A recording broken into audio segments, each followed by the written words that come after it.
Hi, everyone. Welcome to Mom's Writers Club. I'm Jessica. And I'm Sarah. And today we are going to talk about mental health and how we as moms and writers are affected by it.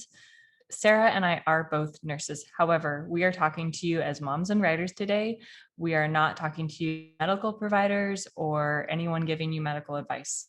So keep that in mind as you are listening to us. If you need help, you need to seek it from a mental health professional. So Okay.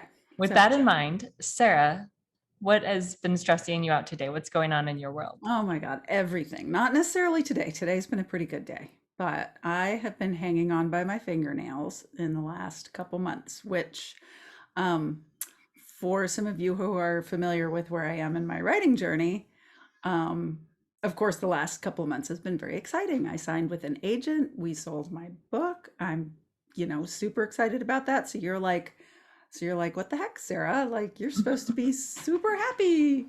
And I am so happy about that. That's the weird thing about being human is that you can sort of be in multiple emotional states at one time. So at the same time as that was all happening, I've been working a full-time job. I've been helping shepherd my two teenagers through the end of the COVID school year. I've been planning the memorial for my father who passed away this spring, which we just had the day before yesterday. All those things are happening at the same time. That's a lot. It's an awful lot. And there's a sense of pile on, and I'm sort of just coming out from under it with the help of a very good therapist and good friends and the occasional cocktail. How about you, Jess? What's going on with you? So some things are really great. I signed with an agent. We've been working on getting my manuscript ready to go on submission, and that's been really exciting but also like a lot of hard work and stressful at times.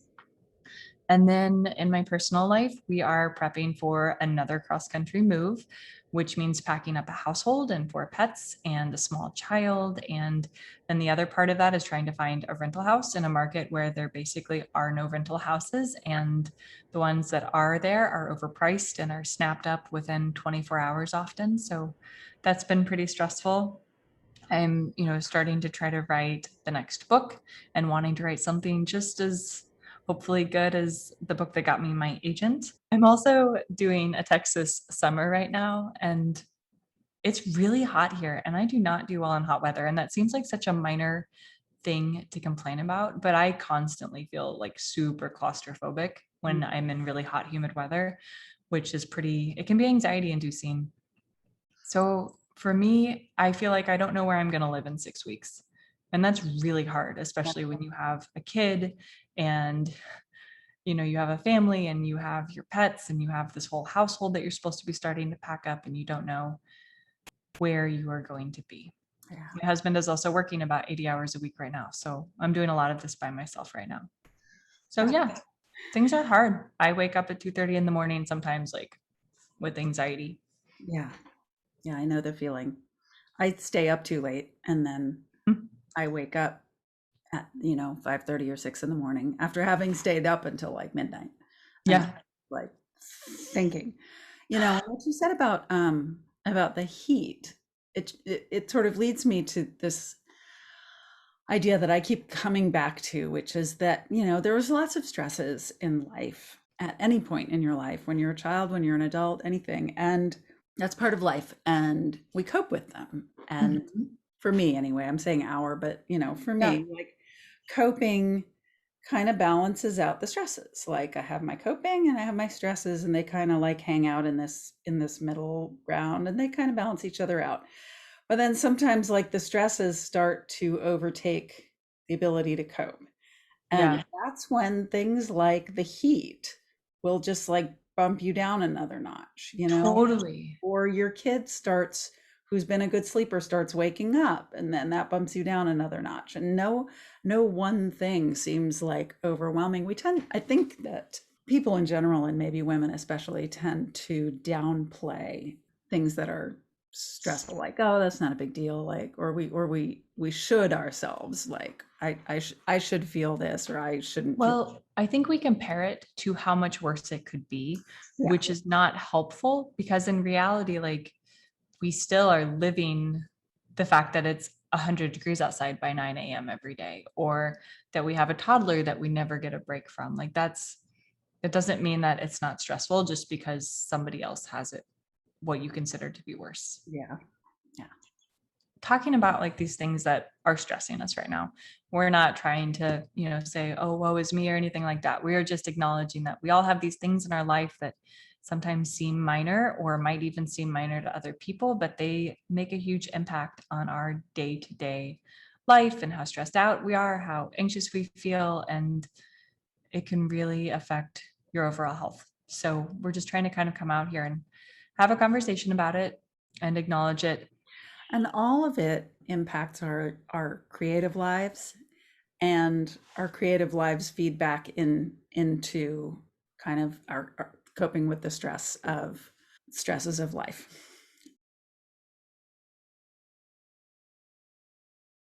And we're back. Sarah had to move locations. I had internet problems. Moms are nothing if not resourceful. Yes. Anyway, on with the show. So we've talked a little bit about kind of what's been stressing us. And the first thing is we're just going to mention that like big life changes are hugely stressful, whether that's having a baby and becoming a mom, your whole life completely changes. And I think that we don't talk enough about that. Yeah. I worked as a NICU nurse, so I thought I knew what I was getting into having a baby. I took care of like up to 3 sick babies at once, and I could do it for 12 hours at a time. But when you get home with your little baby, you don't get 12 hours off in between shifts and you don't get a weekend. And it's really hard. And And it just I, kind of upends, your whole structure. You yeah, you get used to life being a certain way, and you get used to identifying yourself in a certain way, doing certain things, and you don't even maybe realize kind of how those things are contributing to your ability to cope with stress, and until everything gets shaken up and suddenly you can't do some of the things that you used to do, yeah, identifying in a different way, or you have new stressors. So, and those can be good things. I mean, the psychology textbooks say, like, marriage is a stressor. Like, even if you're super happy and delighted to get married, it's a big event, it's a stressor. Having a baby is a stressor, getting a new job is a stressor.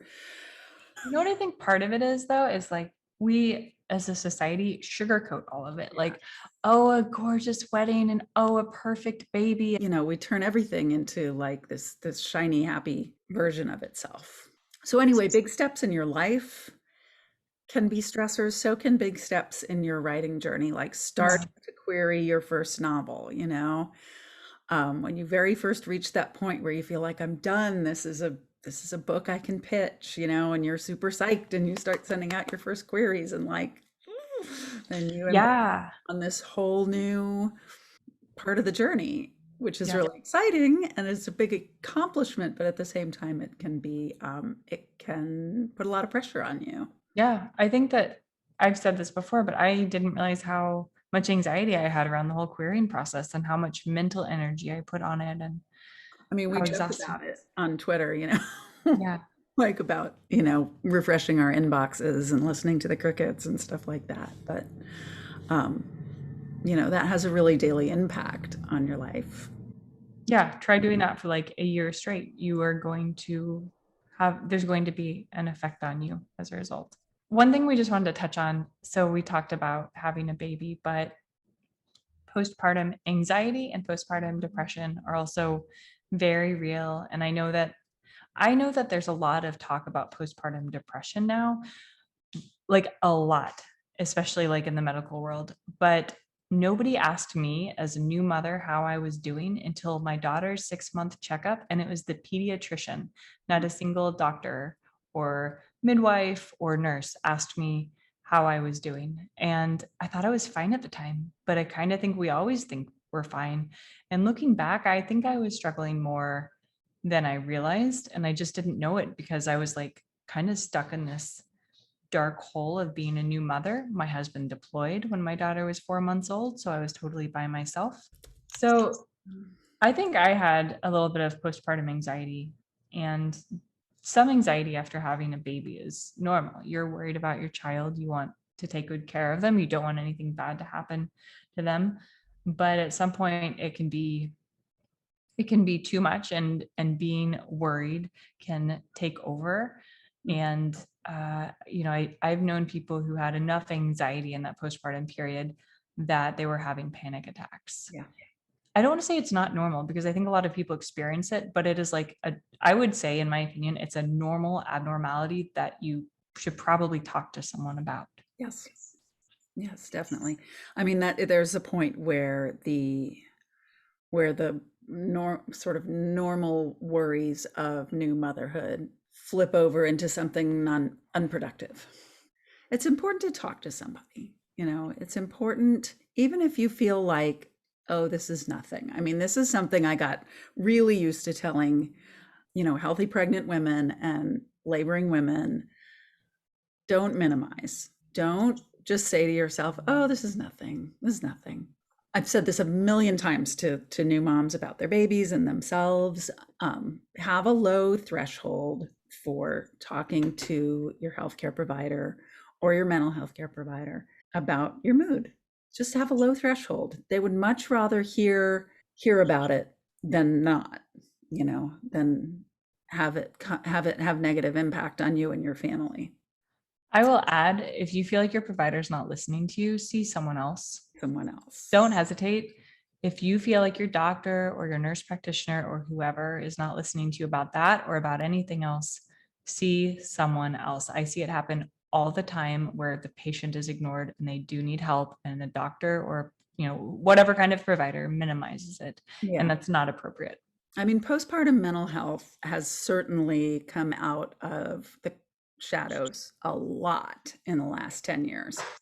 And that's a good thing. I think you're right that postpartum anxiety is not as well understood, or as people, we're not as conscious of it sort of in the mainstream as postpartum depression. But postpartum depression used to be like a taboo subject that you did not Yeah. speak about, until people started speaking about it and writing books about it and stuff like that. So some of you out there may have memoirs in you that could change someone's life. So, believe yourself, I guess is what I would say to a Yeah. mom going home with a new baby. Like, believe yourself. If something's telling you I don't feel right, then ask for help. Okay, so we've gotten a fair number of comments on Moms Writers Club talking about dealing with rejection, and that sort of fits with this topic for us, coping with the hard parts of having a creative life. So what do you think, Jess? How did you deal with it when you So I tried to keep in mind that it was normal and to expect it.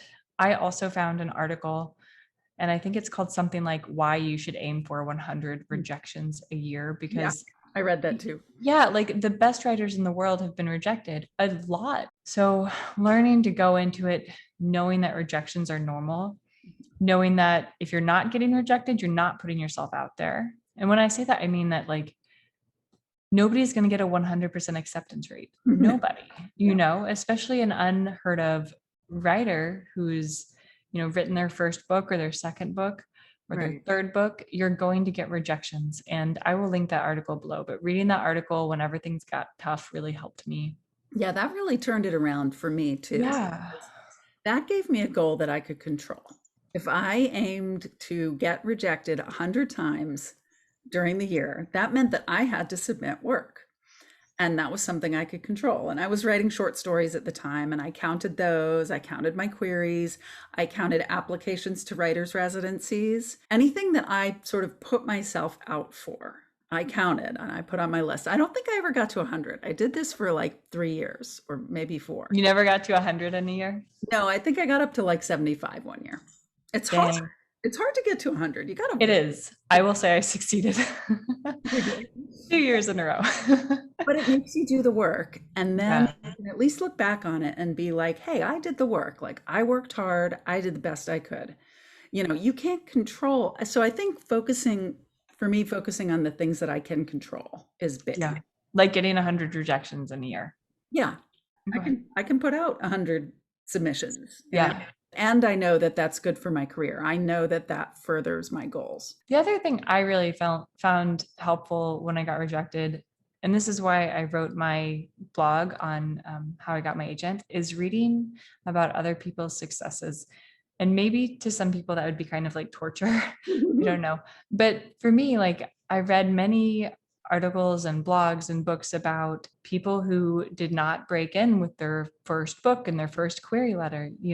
It took them quite some time, and knowing it could happen for them meant it could happen for me as Right. well. And that you are not alone. The day-to-day rejections, I would tell a close friend, critique partner type person, I might take 30 minutes away from writing, but then you have to get right back to it. You can't, I think if you let yourself like sink into, oh gosh, I've been rejected yet again, that's why people stop. And I know it's really hard. I'm not saying it's easy. I'm not saying that you can't feel the way you feel, because you're going to feel the way you You're feel, gonna whether feel you, whatever they are. yeah, whether you accept or deny it. But I would encourage you to recognize it's not personal. It probably isn't even a reflection of your writing all the time. It very much can just be, it didn't work that time. Yeah. And you just have to keep trying. Yeah, you know what this makes me think of is we're both nurses, and when you're documenting giving medication like at a hospital, if your patient says no, I don't want that medication, you have to document it as refused, like the patient refused. And I've never really particularly liked that term. I'm kind of fond of changing the verbiage around stuff, and rejection is a pretty strong word. So I like agree. And it feels personal. like decline or pass. Like this magazine No, thank you. declined to publish my work, which didn't mean like they were rejecting my work, like bad work. We declined, this isn't right for us, or whatever. Or an agent passes on your query, like sort of not for me, like on to the next person. I wish we had a different word for it. I know. Some people will put like $1 or $5 or $10 in a jar every time they get a rejection. And then like they have a big chunk of money to go do something fun with. I wish I'd done that. If you can afford that, I always like that idea. I like the dollar idea. Yeah. It is also inspiration to send out more queries. Yeah, right. Especially if you're like saving up to do something. Dealing with the waiting and the silence is also really hard. I think that's really stressful because, you know, the like we were talking about earlier, checking your inbox. By the way, turn on your notifications and stop checking your inbox. And unsubscribe to all the random stuff you get. It'll save you a lot of time. I really recommend jumping into a new project. That is like the absolute best thing I did. And it made it feel less difficult when I got a rejection, because I was so like, that almost felt like that project was in the past now, and I'd already started working on something new. I do see a lot of people not start something new and just really focus on querying, and it takes so much of your mental energy, and you could put that mental energy towards writing something new and maybe even something better, because you learned a lot from writing that last manuscript and editing it. Next up, imposter syndrome, which Imposter syndrome. I hear from like New York Times best-selling authors multiple times over that they still deal with imposter syndrome. So know that it's normal. You will feel like a fraud at some point in your writing life if you are anywhere near the average. I always worry that I will not be able to write another book. And it's so dumb. Like I've written 5 or 6 books now, and I'm always like, oh my gosh, how am I ever going to do this again? But the thing is, you're not writing a book right now. You are writing a first page right Oh, now, you are or, revising a chapter right now. And it's hard to, focus on the little steps instead of the giant, oh my gosh, I have to write and revise a whole nother 85,000 word document. and it has to be great. Right. My therapist is always like, let's chunk it out. Yeah. I No, like lists like that. I am right in the thick of imposter syndrome right now. And I got by with a little help from my friends yesterday on Twitter. Lots of great advice. I just put out a little tweet. I was like, help, I feel like a fraud. And all these people wrote back, like either saying, oh, I'm just right there with you, or here's this insight on it, here's that insight on it. That was so great, So, just another plug for reaching out for help. Yeah. You are not alone. Say what you're feeling. People are right there with you. And it really did help. It helped a lot. And then I sat down and I wrote a couple of pages today. And it's like page 10 and 11 of my new work in progress. And so I think when you're writing those first pages, like they count triple. It's just you're solving so many things in the beginning of a book. One thing that I'm pretty good at is saying no. And this comes into play in a lot of different parts of my life and like with mental health. For example, I feel like before my daughter was born and in the early weeks after, I was asked things that I did not want or did not feel comfortable with. And I said no, like absolutely not. And I was kind about it, but just I know again, it's easier said than done, but it's okay to say no. And if people get mad at you, I hate to say it, but that's their problem, not yours. You don't have to do everything the way everybody else wants you to do it. And it goes beyond having a new baby. It could be you don't have time to meet a friend. Now, hopefully at some point you have time for that friend, but it's okay to say no if you don't, or if you're too busy, or, you have a billion other things you have to do, or if you just need to write your book, because that is important too. Yeah. That gets to be a priority. It's okay to say no to things. And I would encourage you practice saying no to things, because I find that my plate gets too full if I don't, and I want mental energy for my writing. I want it for my family. I want it for my daughter, and I want it for me. Like I get to keep some of that for my own well-being Yeah. as well. And I have to say no to myself. I am better at saying no to other people than Mm-hmm. I am saying no to myself, because I look at things and I'm like, I want to do that. And I want to do that too. Oh, I could totally do that. All I got to do, because I'm kind of an analytical thinker. I'm like, oh, I know how to do that. I just could do this and this and this and this. Make it happen. And then I have to be like, Sarah, no.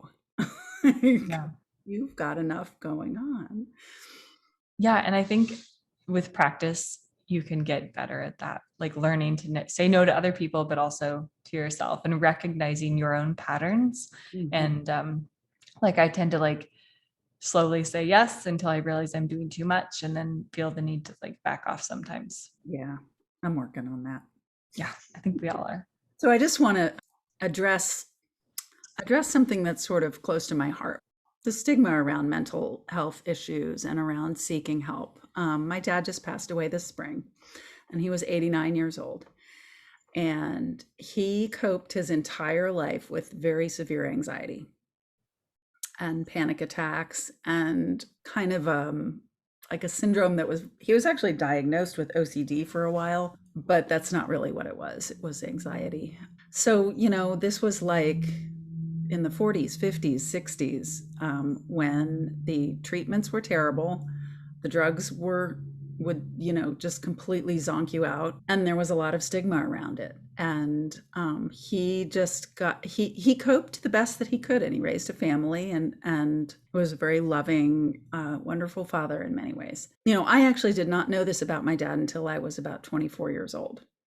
And I finally talked to my sister about it. This was not open in my family. And I just want to put it out there in case there's some lingering stigma or shame, in your family or your community around these issues, just to try and move beyond that, you want to make choices that are based on your values and where you want to be in life and what's best for you, not based on shame and stigma and secrecy. A lot of people I know are in therapy, and a lot of people I know are taking medication for depression and anxiety and other mental health things that they're dealing with. Yeah. And it's normal. And I think that if it were a more open conversation, we would be surprised to know how many people, have sought help and are just not talking about it because they don't necessarily feel comfortable. Yeah. I mean, I'll put it right out there that I'm in therapy and I'm on antidepressants and anxiolytics, and it's working pretty well. All right. So the next thing we wanted to talk about were just some of the things that Sarah and I find helpful with coping. These do not replace therapy or medication. Coping with stressors and mental health challenges is a multifactorial process, right? There is no one thing that is just going to magically solve it. And there's this wonderful sort of like body of techniques called self-care. So these are things that may go along with therapy and antidepressants. They certainly do for me. Sometimes I have to throw everything I've got at Yeah. my anxiety and depression. Whatever it is, like I'm going to chuck that at it too. Yeah. So I'm not currently on like any sort of medication, but I was at one point. And if I don't do these things, I think, I don't know if this is the right way to put it. Sometimes you throw these things at your stressors and that's enough. So we get back to that thing about Yeah. coping, like there's always some stress and there's always some Yeah. coping. And sometimes if there's more stress and you throw some of these self-care techniques at it and then you get back into balance, right? Yeah. And then it's like when things get more and more out of balance that you got to, take further measures. Definitely. So anyway, we're just going to talk about some of the things that are helpful in keeping the stress and the coping in nice balance. And I guess I just Yeah. also want to say that stress is not always a bad thing. Stress sometimes means like we're engaged and we're working hard and we're striving towards something. Yes. But it can definitely become a problem when it's constant and too much and Yes. you're not able It to cope with it. overtakes your cope. So, what are some of the things that you do that help you cope? Oh, a big thing for me is being physically active, and that can be running, it can be going to the gym and lifting weights. But if I don't do those things pretty much every day, I have a lot of anxiety. It can be pretty intense. So going for a run or, getting to the gym makes a huge difference for me. And I know at one point in my life I had quite a bit more anxiety, and becoming a runner, it didn't fix me, so to say, but it makes a huge difference for me. But walking would do the same thing for people too if you're not able or don't want to run. I was running a lot too in the last couple of years, and I have been sidelined by an ankle injury, which is one of the big things that has thrown my stress coping balance off because I have not been able to run. Self-talk is self-care. The way we talk to ourselves is really important, so all the times when you're like, oh, that was so stupid, oh, I'm so stupid, oh, I suck, whatever, or my work is shit, or I'm going to get rejected. Anyway, any of those things, or I should never have submitted to that magazine, they're just going to reject me. That's all self-talk, like the way we're talking to ourselves. And turning that around to be supportive of yourself is a huge piece of self-care. You should be as kind to yourself as you are to your friends. That's what it Right. comes down to. Right. I like to conjure my one particular friend who is very like bright and sunny and loving. And I'm like, or Yeah. what would I say to her if she was feeling the way I'm feeling? And it's inevitably so much nicer than what I've been starting to say to myself. Something similar to that, I started doing this when I was doing yoga, is positive affirmations. They Mm. actually help me a lot with anxiety. And you can just Google them and find several that work for you. But on days where I feel a little extra anxious, sometimes saying those to myself helps a lot. These are like little phrases that Yeah, like pick one up. of mine is all is well, I am safe, Yeah. or I am at peace with life. And yes, I totally rolled my eyes the first time I said those things to myself, but I say them to myself on anxious days now, and it Mhm. it really helps me. Yeah, these are short phrases that you can repeat. They're usually in the first person in the present tense, and they may not necessarily even feel true. The point is you just say them, and in saying them, you start to reinforce that for yourself. So you may I very well be saying those things when you don't feel well. Yeah, no, it's exactly that. And I swear it doesn't fix that moment, but it like brings me down a notch. Kind of similar to that, I walk or run with my daughter pretty much every day. And if you do a or a Spotify search for walking meditation, they Mm. have some and they're wonderful. I find them to be so grounding on those days that I'm just struggling. And you could also listen to them while driving in your car or doing housework or whatever. It Yeah, helps a lot. yeah. What else for you? Oh, you know what I have right here? What do you have? I'm putting together like a little anxiety resource kit to carry Oh, around. I love that. I have this little piece of now if you read my short story, you remember this from my character who's very anxious. Yeah. A little rough little piece of carpet and Yes. there's something tactile about it. It has a certain like woolly smell. And then the other thing I have in here right now is lavender. I'm a big fan. I love lavender. I love lavender. It goes way back to like teenage years. It's calming. It's like makes me take a deep breath. And I have another little thing. There's like a little tube thing that you breathe through that forces you to slow your breathing Oh, interesting. that I'm getting. Like it's just a little thing like this. It's almost like a whistle, only it doesn't make a whistle. It just Hmm. forces you to take a long exhale. Like you inhale and you make a long exhale.